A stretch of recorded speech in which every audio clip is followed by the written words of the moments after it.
¿Qué tal amigos? Sean bienvenidos a una nueva emisión más de sesiones para la Fundación Arturo Herrera Cabañas. El día de hoy tenemos un invitado muy especial, compositor, productor, cantante, Javier Fuentes, aquí con nosotros. Muchas gracias por haber aceptado nuestra invitación, Javier. Estamos muy honrados de que estés aquí con nosotros. Gracias por invitarme y pues nada, esperando que lo poquito o mucho que pueda compartir pues sirva para las personas que lo ven. Excelente. Así que vamos a empezar, amigos. ¿Quién es Javier Fuentes? Híjole, bueno, pues la verdad es que me siento un entusiasta del arte en todos sentidos. Sin embargo, bueno, pues yo soy originario de Tlamaco, de Titalac, Hidalgo, y llevo más o menos 14 o 15 años viviendo aquí en la ciudad de Pachuca. Llego a estudiar licenciatura en educación, termino licenciatura en educación, estudio una especialidad en artes, después estudio licenciatura en música y después me especializo también en trabajo con instrumentos prehispánicos para trabajo con niños y pues doy clases en la universidad de arte, análisis de arte, pero en mi aspecto como artista pues ya llevo unos 10 años, 12 años haciendo música, canciones propias. Y pues en poco o mucho espacio, ese soy yo, Javier Fuentes. Muy bien. ¿Y cómo inicia tu carrera musical? Pues cuando llego aquí a la ciudad de Pachuca me encuentro con algunos artistas. Fíjate, yo creo que todo el mundo nos pasa, nos sucede que empezamos a escuchar lo que está en la radio, lo que está en la tele. Ahora yo creo que todo el mundo lo que ven en internet, en TikTok, en Instagram, en Twitter, en todos lados. Pero pues en ese tiempo pues lo que escuchabas era lo que estaba en la radio, ¿no? Lo que salía en la tele. Y llegando aquí me encontré con una serie de personas que hacían sus propias canciones. Entonces, como que yo nunca había tenido ese deal, ese speech de que alguien podía hacer sus propias canciones y cantarlas, aunque no saliera en la radio, en la televisión, y poderlas esparcir. Yo ya hacía poesía de un tiempo en adelante. Empiezo a tomar la guitarra. Mi mamá me enseñó a tocar el instrumento. Y esos poemas que ya tenía los empecé a pasar a canción, primero por hobby, por desahogo propio. Y ya después, cuando conocí gente acá, me di cuenta que también yo podía hacer eso. Empezó como un hobby, me fui juntando con gente de aquí de la ciudad que ya lo hacía. Y pues fueron pasando los años, me fui como poco a poco involucrando más. Y un día me di cuenta que ya había gente que escuchaba mis canciones y eso fue raro, lindo a la vez. Y en ese proceso entendí que ya no podía ser un juego, que ya no podía ser un hobby nada más para mí, y intenté profesionalizarme en todos sentidos para que pues la gente que ya consumiera mi música pues lo hiciera con la mejor calidad posible, y así empezó todo. Wow, muy bien. Uh-huh. ¿Y cómo funciona tu proceso creativo? Bueno, ha variado. Al principio, te digo, empecé con poemas y les metía música. Después me basé mucho en escuchar muchos artistas que me parecían interesantes e intenté cómo copiar sus métodos para entender cómo ellos componían. Ahora mi método creativo de composición de canción es primero defino la idea y el concepto de lo que quiero hablar, cómo lo quiero decir. Ya que tengo la idea estructurada, las palabras, ahora busco primero la música, sonoramente dónde quiero ir. Si pues ustedes que son músicos, ¿no? También lo entenderán. Si vamos por un tono menor, un tono mayor, si utilizamos por ahí algunas cositas medio de jazz, o qué es lo que quiero transmitir musicalmente, que la atmósfera envuelva esas palabras. Y entonces, ya que tengo la música, armo la estructura musical. Después de la estructura musical, ahora sí, las ideas lo empiezo a bajar en estructura de letra, la dejo descansar, lo armo en el tiempo que pueda hacerlo. Cuando termino la canción lo dejo descansar unas 2 semanas, vuelvo a escuchar porque grabo notas de voz o ahí en el home studio lo grabo, vuelvo a escuchar y ya con el oído fresco digo, esto no, o esto sí, y vamos tallereando hasta que queda como creo que funciona. Así quedan las canciones. Wow, es muy interesante ese proceso. Sí, ha variado, pero así es como funciona ahorita. Muy bien. ¿Cuáles son tus influencias? Yo creo que de niño las influencias que tenía era lo que escuchaban en el radio. Cuando viajaba con mi papá viajaba por todo el estado de Hidalgo, él vendía tanques de gas, tanques estacionarios. Entonces nos íbamos lo acompañaba a vender a todo el estado, y lo que ponían en la radio era lo que escuchábamos, o sea, todo lo que sonaba en esa época era lo que escuchábamos. Llegaba a casa y mi mamá pues ponía música clásica, escuchaba The Beatles, ponía los Queen, ponía música instrumental mucho. Entonces como que sí tuve una mezcla random, pero muy cool también ahí, porque pues escuchaba desde Los Temerarios hasta Beatles, ¿no? Entonces fue una mezcla rara. Más adelante, ya cuando iba en la secundaria, me pasó algo bien raro. Estaba acostumbrado a escuchar lo comercial, como tal. Y me pasó que una amiga, yo iba a ser su chambelán. Entonces ibas a su casa, y de su casa nos daba raya ahí como a la parada de los camiones. Y en ese transcurso un día puso una canción que a mí me voló la cabeza, que era de Enrique Bunbury. Yo creo que ahí fue la primera vez que entendí una canción diferente, sin el famoso te quiero, me muero, te extraño, ese tipo de cosas, ¿sabes?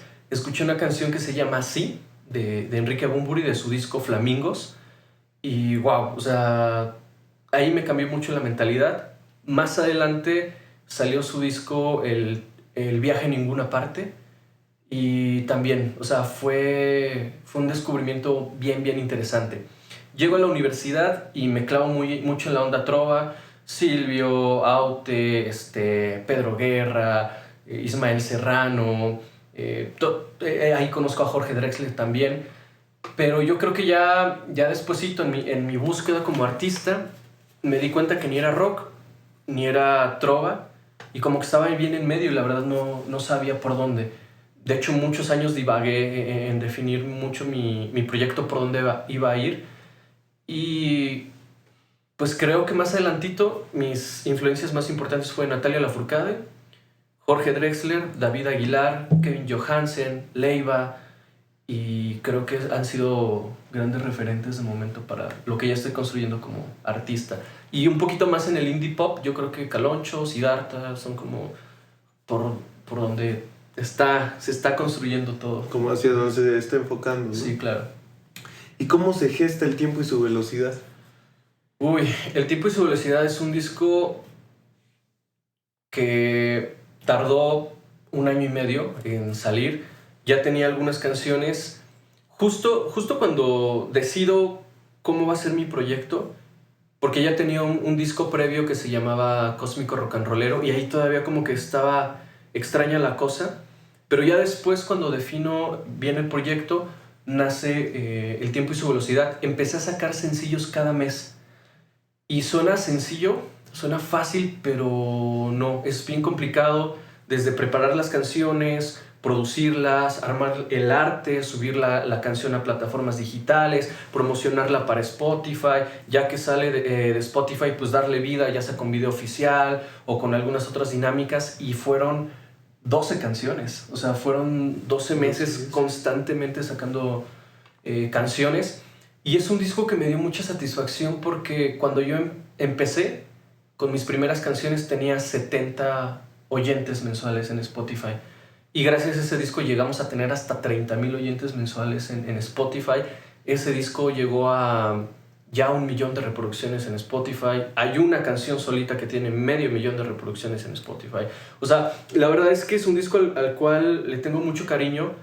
Pensé mucho en cómo sacarlo. Yo sé que estamos en una era digital donde el consumo, el scroll, ¿no? En todas las redes sociales es consumir, y la gente ya está sobresaturada. Claro. La gente ya está muy estimulada visualmente, auditivamente, y entonces algo que te tardó, no sé, en hacer 2 años y que te costó, no sé, 70,000 pesos, 80,000, 100,000 pesos producir un disco, a la gente no le importa, y si no le llama la atención, le da scroll y ya lo pasó. Entonces dije, ¿cómo voy a sacar un disco que no se quede en el olvido por salir de golpe? Y entendí que lo de hoy eran los sencillos. Uh-huh. La industria musical, todas las disqueras, hasta hace poco entendieron cómo funcionaba ahora la música, porque antes sacaban disco del artista y ya, ¿no? Y la gente escuchaba todo el disco, pero ahora no, es lo que te digo, están sobreestimulados y si escuchan la primera canción y no les gusta, a lo mejor lo dejan de escuchar y entre las 10 canciones que había una increíble y ya no la escucharon, ¿no? Entonces dije, bueno, pues tengo que sacar cada canción, darle su propia personalidad, darle su propia vida, su propio espacio y que la persona que la encuentre, que le guste, que la consuma. Y eso fue, yo creo que fue vital para el disco, para que alcanzara esa cantidad de escuchas. El tiempo y su velocidad en sí no es un concepto, todo el disco, cada canción es un concepto en sí mismo.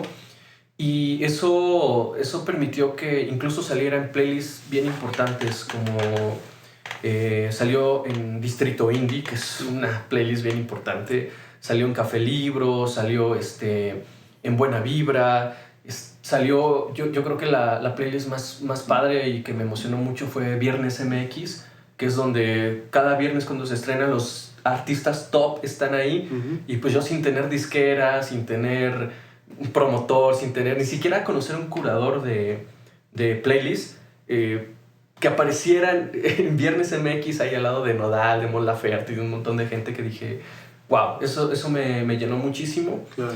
Y el tiempo y su velocidad le da título a una canción que se llama de la misma manera. Y siempre he estado como un poco loco por el espacio, por los astronautas, por los planetas. Se me hace demasiado egoísta pensar que somos los únicos en el universo. Probablemente sí, probablemente no, pero bueno, me gusta imaginar que no somos los únicos existiendo, ¿no? en este universo. Ah, sí, te contaba que el tiempo y su velocidad para mí fue un disco bien importante en lo que quiere transmitir, porque como te cuento, para mí es una locura entender el universo, los planetas, las constelaciones, las estrellas, y pues para mí es muy egoísta pensar que somos los únicos en el universo, ¿no? Yo creo que hay más posibilidad de vida, solamente que pues es tan grande que ni siquiera nos podemos imaginar lo que hay más allá. Y cuando compuse esta canción, de hecho la compuse porque una persona que quiero mucho, nos dieron la noticia de que tenía una enfermedad en la cual uno de sus órganos iba a ir deteriorando poco a poco y no había manera de solucionarlo, ¿no? Entonces a mí me rompió mucho el corazón porque pues obviamente es una persona que quería y que quiero mucho, y que cuando nos enteramos fue así de... Es como una bomba de tiempo, ¿sabes? Es como ir un cronómetro en retroceso y saber cuándo puede acabar todo. Entonces, para mí el tiempo puede ser, digamos, un poco ambiguo para la gente en general, pero para nosotros no. O sea, sí tenemos el tiempo contado, no sabemos cuándo ni cómo. Entonces, la canción habla mucho de eso, disfrutar a tus amigos, disfrutar a tus padres, disfrutar lo que vives, quién eres, cómo lo vives, y abrazarte a ello, ¿no? Al final entenderte como algo que va a morir y que la única manera de renacer o permanecer es lo que dejas para los demás mientras ellos vivan después de ti, ¿no? Y pues ese es el tiempo y su velocidad. En realidad fue un disco que cada rol era el concepto, los uní después de esos dos meses, y así es como existe ahora ese disco. Wow, qué historia tan impactante tiene. Está cool. Este álbum, sí. ¿A qué dificultades te has enfrentado desde que empezaste con esto de la música? Uy, cuando lo haces por hobby, nadie te dice nada, ¿no? Es como de... Bien, cuando ya intentas salir a un escenario y intentas proyectar tu música, tus canciones, tu proyecto como tal, me di cuenta que la escena del artista es muy celosa, ¿sabes? Yo creo que no debería de ser así. Claro. Yo siempre he pensado que la unión hace la fuerza, pero me encontré con mucha gente que lejos de apoyarme o darme un consejo, de decirme, oye, estás haciendo las cosas mal, ¿sabes? Deberías intentar esto o hacer esto, o estudiar aquello, o mejorar en no me lo decían, y probablemente como que nos hacían un poquito al lado. Y digo nos porque no era el único, ¿sabes? Cuando vas empezando y te ven pequeño y que estás así como apenas experimentando, a la gente que a veces tiene posibilidades de llevarte, de orientarte, no siempre lo hace. tuve muy poca gente aquí en la ciudad que me tendió la mano y que me dijo, oye, pues podrías hacer las cosas de esta manera. Yo creo que fue lo más difícil y que sigue sucediendo. Hace poco, en otra entrevista, me comentaban por qué la escena en Pachuca no tiene artistas que a nivel nacional la estén rompiendo, que estén siendo conocidos. Si tú te enfocas en el estado de Hidalgo, tenemos a estos chicos de Río Roma, que en realidad son de Tulancingo, pero no estuvieron en Hidalgo. La rompieron en Estados Unidos y después llegaron acá y les fue súper bien, pero acá no lo hicieron, ¿no? Claro. Y probablemente un tiempo más atrás, el Mastuerzo, que es el baterista de Botellita de Jerez, pero de ahí en fuera, alguien que digas, a nivel nacional hay una banda que se conoce y que todo el mundo conoce, todavía no existe. Y creo que eso depende mucho del apoyo que pueda haber entre las bandas. Yo les decía lo que pasó en Monterrey con la Avanzada Regia. Ahí no importaba si era Celso Piña o los Claxons haciendo pop, o los Kinky, o Jumbo, todos hicieron fuerza, crecieron y fueron conocidos, y esa fue la Avanzada Regia, ¿sabes? O sea, no importaba si uno hacía cumbia y el otro hacía pop, o el otro hacía rock y el otro rock pop. En realidad generaron un buen match y crecieron. Lo mismo pasó en Guadalajara, con algunas bandas de por allá que pues empezaron a hacer las cosas bien, el mismo Caloncho, el mismo Siddhartha, los Porter, o sea, varias gente que empezaron a hacer las cosas bien también, se echaron la mano y crecieron.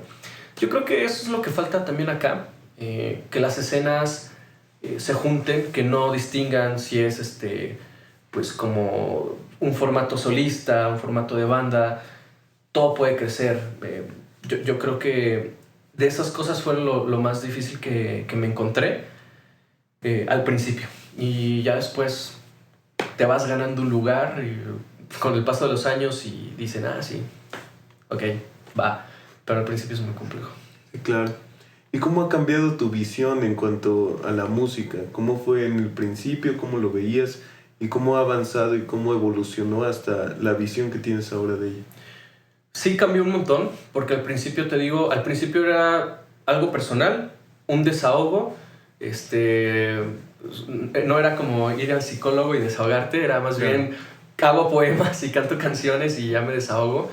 Era primero personal, después fue por encajar, ¿sabes? O sea, cuando ya estaba en el medio musical aquí en la ciudad, te digo, fui con los de trova y como que pues no, fui con los de rock y tampoco.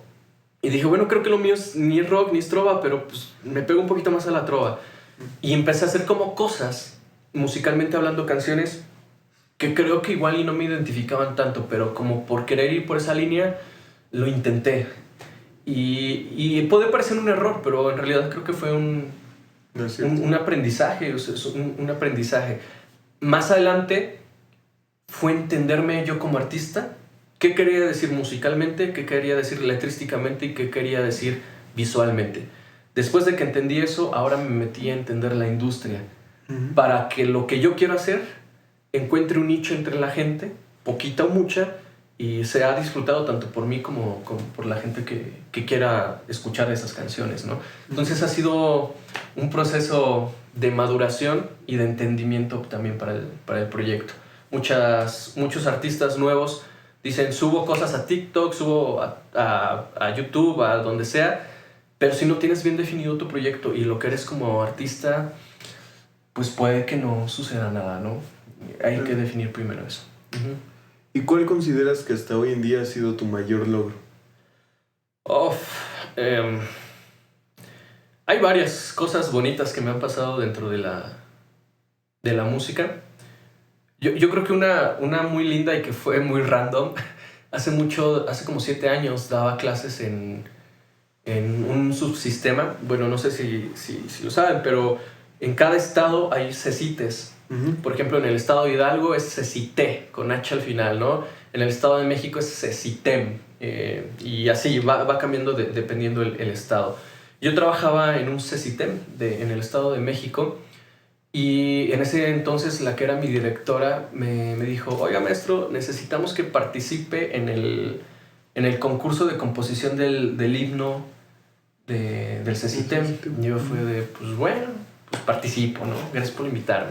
Me llevé como 3 meses haciendo la composición para la letra, la música. De hecho, tenía una maestra, se llama Lina, si nos llega a ver, saludos maestra Lina, que ella me estaba enseñando también música en la escuela, y le pedí ayuda para algunos aspectos en cuanto a la escritura musical. Y bueno, ya grabamos la canción al estudio con unos amigos en Manzana B, y como al mes que me avisan que había ganado el himno, y dije, pues cool, ¿no? Pues tú, qué bueno que ganó, pero no entendía la magnitud. La magnitud. Claro. Tiempo después, como 2 años después, entendí que era un himno para 60 planteles en todo el Estado de México. Creo que ahorita ya son más, y no sé cuántos miles de alumnos. Y luego me llegaron a mandar videos, porque yo ya no trabajaba en CECITEM, me llegaron a mandar videos de los honores que hacen, cantando el himno, y yo así con mi lagrimita de wow, o sea, no podía como entender hasta ese momento lo que había hecho y la repercusión que tenía, pues probablemente para un estado. Yo estudié en una secundaria general, y aunque yo estudiaba en una secundaria general, me sabía de reojo y de oído el himno de los de la secundaria técnica, ¿no? Que todo el mundo se sabe, o por lo menos canta, o cantaban, ya no sé. Y ese impacto de que algo que hice se queda para la institución y que es todo el estado, fue algo que no entendí hasta tiempo después. Ya en mi proyecto personal, pues yo creo que llegaron 1 millón de reproducciones con el último disco, con el tiempo y su velocidad. Y yo creo que el mayor logro es que hay un montón de gente talentosa. Yo me he encontrado gente más talentosa que yo cantando, más talentosa que yo tocando un instrumento, pero muchas veces esa gente talentosa se duerme pues un poco en sus laureles, ¿sabes? Saben que son muy buenos y dicen, pues ya soy bueno y ya. Y yo creo que lo que más celebro de mi persona en mi proyecto es precisamente haber sido muy necio.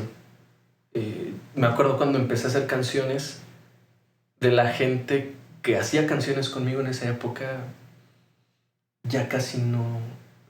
eran un montón.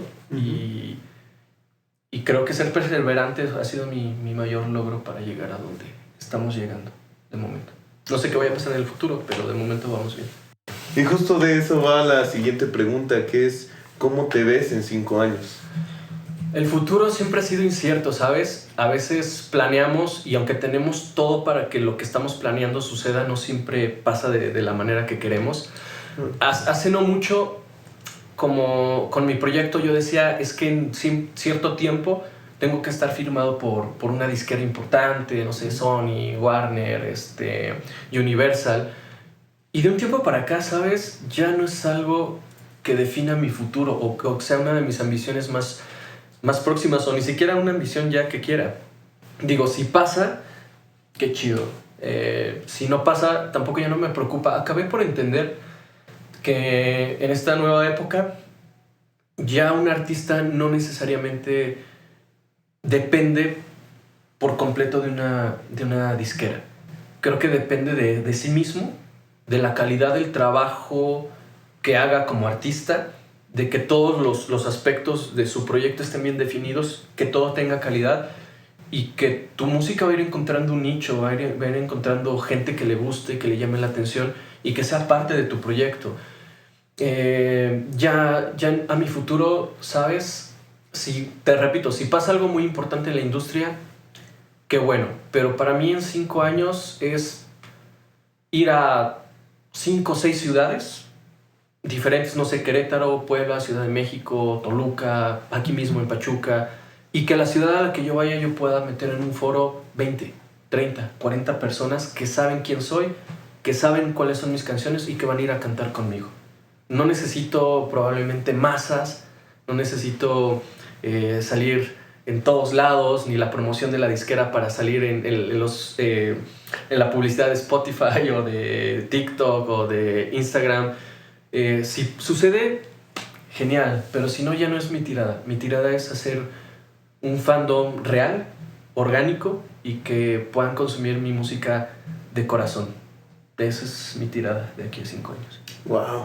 ¿Y qué consejo le podrías dar a alguien que quiere empezarse a dedicar a la música?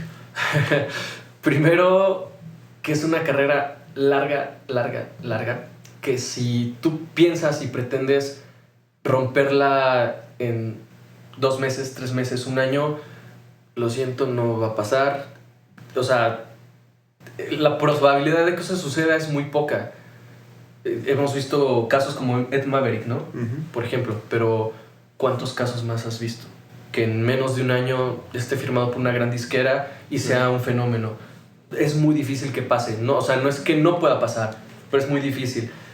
Que se mantengan firmes en su convicción, que trabajen mucho en su instrumento, en su proyecto como artista, que lo definan muy bien, tanto sonoramente, letrísticamente, visualmente, que entiendan cuál es su público, que es necesario saber a quién vamos dirigidos y que compartan mucho con toda la gente de la escena. No importa cuál sea su estilo o su género, que incluso en esta época el género musical ha dejado de ser algo que importe por completo. Disfruten el camino. Va a ser largo, pero va a ser interesante y divertido. Eso. Muy bien. Pues amigos, esta fue nuestra entrevista con Javier Fuentes. ¿Algo que quieras agregar? Pues, uno, apoyen a sus artistas locales. No saben hasta dónde pueden llegar solamente porque ustedes compartan una historia, compartan un link de alguna de sus canciones. De verdad, eso no saben lo que puede ayudar a un artista independiente. Y pues apoyen a sus bandas locales, conózcanlos. Si tienen calidad, recomiéndenlos y que lleguen a donde tengan que llegar. Y pues por último, estoy a punto de sacar mi nuevo disco. Digo, no sé cuándo salga esto, pero el 22 de abril del 2022 sale El Ciclo, que es un disco que sí es conceptual, que cuenta una historia desde que te enamoras, cuando la cosa ya no va tan bien, cuando terminan y cuando sueltas a la persona. Es una historia completamente redondita, de principio a fin. No importa en qué situación anímica de tu relación estés, puedes encajar en cualquiera de las historias. Y pues ya la presentación del disco la haremos el 30 de abril aquí en el centro de Pachuca, así que vayan a buscarlo. Excelente, pues toda su información, videos, links a sus canciones, todo va a estar abajo en la descripción. Esperamos verlos allí el 30 de abril para apoyar a Javier. Ahí vamos a estar también nosotros. Así que amigos, gracias por habernos acompañado y los esperamos en la siguiente emisión de Sesiones. Hasta luego. Cámara.